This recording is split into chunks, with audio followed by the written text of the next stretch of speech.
So you retelling me the mystery investor who's been funding all the tech startups in Austin is actually interested in our little restaurant app? My stepbrother asked excitedly, straightening his tie in the glass door reflection of the venture capital firm's conference room.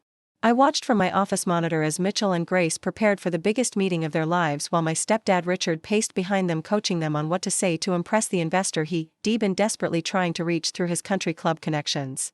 What none of them knew was that the mystery investor they'd been chasing, the woman who'd quietly become one of Texas's most powerful venture capitalists, was the same stepdaughter Richard had spent 15 years telling would never amount to anything compared to his real children. The story really began when I was 12 and my mother married Richard Weston. He was everything she wasn't, loud where she was quiet, ambitious where she was content, connected where she was solitary. A real estate developer with a booming laugh and firm handshakes, he came with a package deal, Mitchell, then 14, and Grace, 11, from his first marriage. "We're going to be one big happy family," he'd announced at the wedding, though his eyes had lingered on his own children when he said it. "Mitchell's going to Harvard like his old man, Grace is our little artist, and Jade, well, we'll find something for Jade. We'll find something for Jade."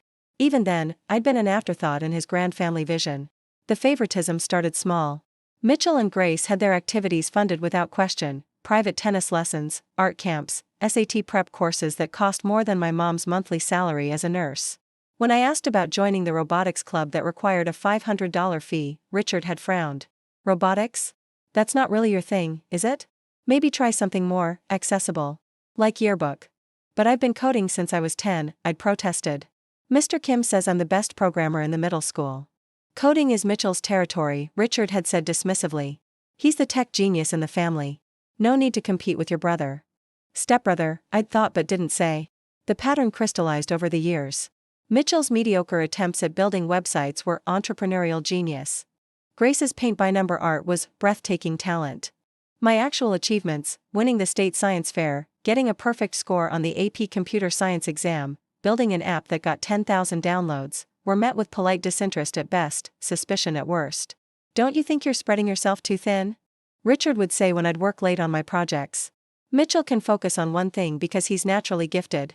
You might need to work twice as hard for half the result. It's just genetics." My mother, lost in her new life of financial security and charity galas, never pushed back. She'd give me secret hugs and whisper that she was proud, but never in front of Richard. Never where it counted.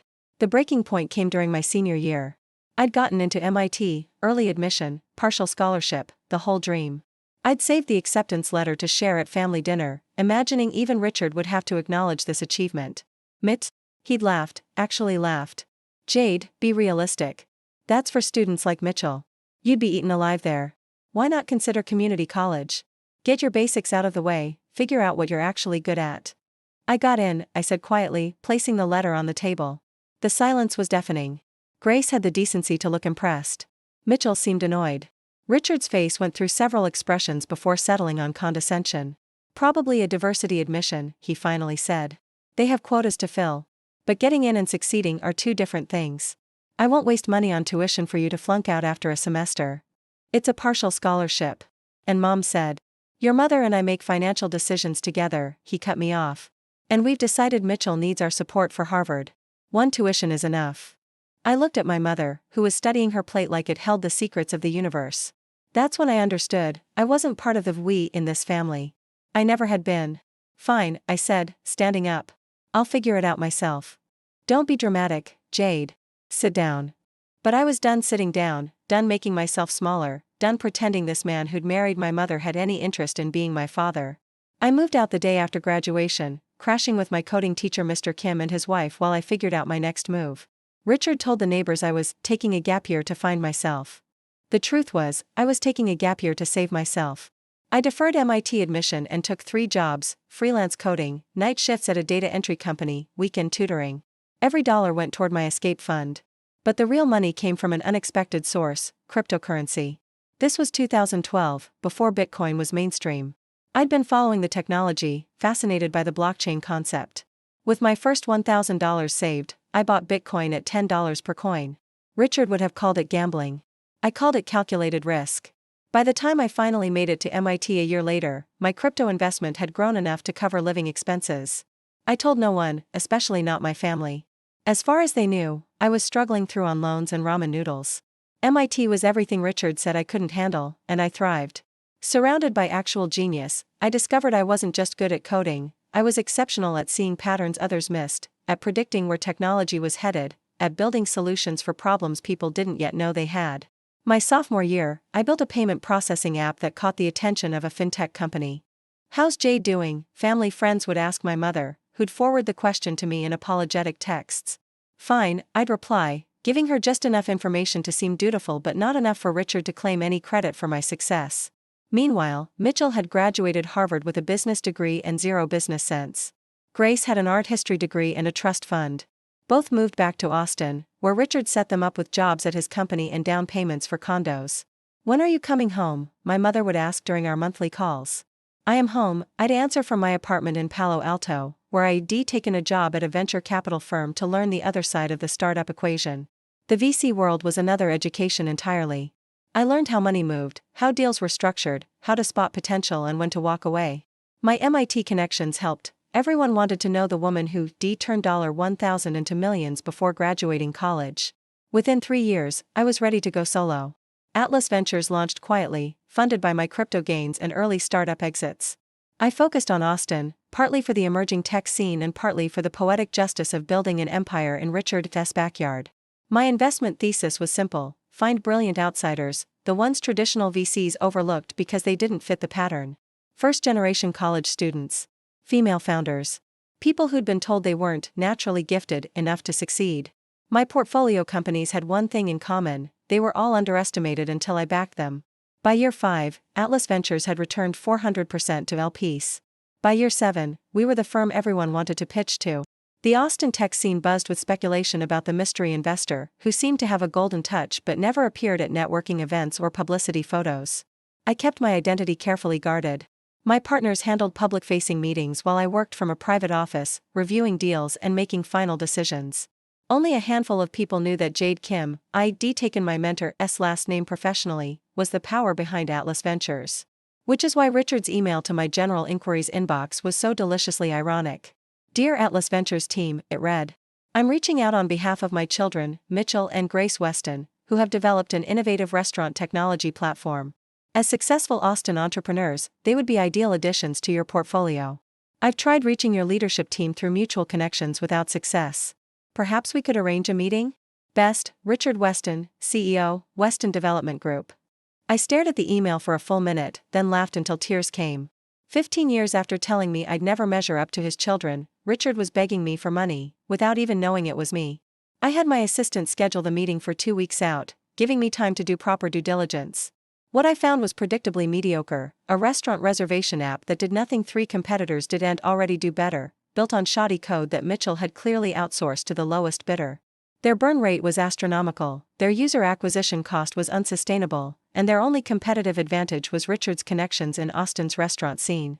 Any competent investor would pass immediately. But I wasn't evaluating this as just any investor. The day of the meeting, I arrived at our offices early. Atlas Ventures occupied the top floor of Austin's newest high-rise, with views stretching to the hill country. I designed the space to intimidate: all glass and steel and carefully curated art.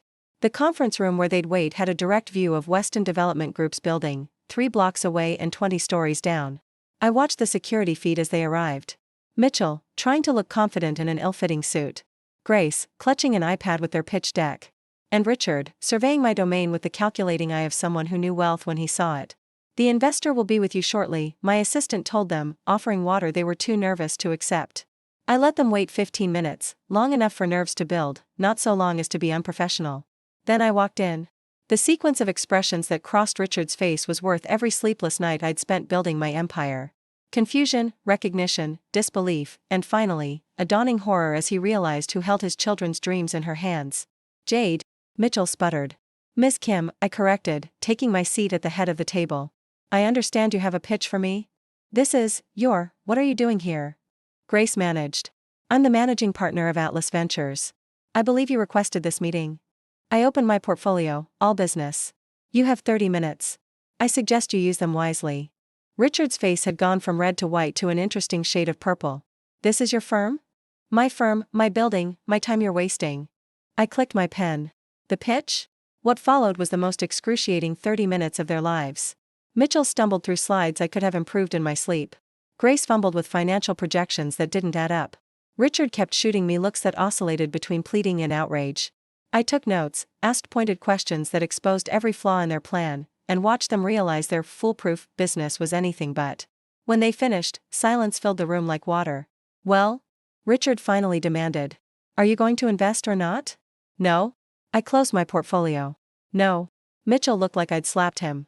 "But, we're family." "Are we?" I tilted my head. I don't recall being family when I needed tuition help. Or when I won the state science fair. Or when I got into MIT on merit, not diversity quotas. "Jade, that was years ago," Richard started. "Ms. Kim," I corrected again. And yes, it was years ago. Years I spent building actual businesses while Mitchell played startup with daddy's money. Years I spent learning this industry while Grace pursued an art degree she doesn't use. Years I spent becoming the kind of investor you now desperately need. "This is about revenge," Richard accused. "This is about business." I stood, smoothing my $3,000 dress, more than he'd ever spent on my entire wardrobe growing up. "Your app is derivative, your execution is poor, and your only asset is nepotism in the restaurant industry. That's not a venture scale business. You're just bitter," Mitchell spat. "Jealous that Dad loved us more." "Loved you more?" I laughed, genuine amusement bubbling up. "Oh, Mitchell. He didn't love you more. He just saw himself in you, mediocre men propped up by connections and confidence. The difference is, I learned to prop myself up." I moved toward the door, then paused. "But because I did have a mother who loved me, even if she couldn't protect me, I'll give you some free advice. Shut down the app. Mitchell, get a job at an actual tech company and learn how things really work. Grace, your design aesthetic is good, focus on that instead of pretending to be a CEO. And Richard?" He looked at me with an expression I'd never seen before, something between fear and respect. "Richard, stop telling people what they can't do based on your limited imagination. You told me I'd never be as successful as your children. You were half right, I'd never be as successful. I'd be exponentially more so." I left them in the conference room and returned to my office, where I could watch them exit the building 10 minutes later. Richard's shoulders were slumped in a way I'd never seen, his confident stride reduced to a shuffle. My phone buzzed. A text from my mother. Richard told me about the meeting. "I'm sorry, sweetheart. For everything." I started to type a response, then deleted it. Some conversations were too big for texts, too complex for simple apologies. Instead, I sent her a photo of my office view, Austin spread below like a circuit board, every light a possibility Richard had told me I couldn't reach. That evening, I met with a promising young founder, a first-generation American who'd been told by her computer science professor that she should consider more realistic career goals. Her eyes blazed with the same fire I'd felt at her age, the determination to prove everyone wrong by proving herself right. "Why should Atlas Ventures invest in US?" she asked at the end of her flawless pitch. "Because I invest in people who've been underestimated," I said, sliding the term sheet across the table. "And there's no better motivation than someone telling you what you can't do." She signed on the spot, and I knew her company would be one of my unicorns. Not because of her code or her market analysis or her business model, though all were excellent, but because she had the hunger that comes from being overlooked, the drive that develops when you have to earn what others are given. Richard had been wrong about so many things, but he'd been accidentally right about one. Mitchell and Grace and I would never be equally successful. They'd been given every advantage and done nothing with them. I'd been given every disadvantage and built an empire from spite and brilliance. The next week, Austin Business Journal ran a profile on Atlas Ventures and its mysterious founder. They'd finally connected the dots, linking Jade Kim to the girl who'd grown up as Jade Chen in Richard Weston's shadow. The headline read, "The investor who bets on underdogs, because she was one." Richard called 17 times. I didn't answer once. But I did send him a single text, "Thank you for the motivation." Because in the end that's all he'd ever given me, the burning need to prove him wrong. The chip on my shoulder that became the foundation of my success, the certainty that being underestimated was just another competitive advantage if you knew how to use it. Mitchell's app shuttered 3 months later. Grace pivoted to freelance design, where she actually showed promise. Richard retired early, his development business struggling in an Austin increasingly dominated by tech money he didn't understand and couldn't access. And me? I kept building, kept investing, kept finding the brilliant minds hidden in unexpected places. My portfolio grew to include 3 unicorns and dozens of successful exits. I became the investor I needed when I was young, the one who saw potential where others saw problems. Sometimes, when I'm reviewing pitches in my office, I think about that family dinner when Richard laughed at my MIT acceptance.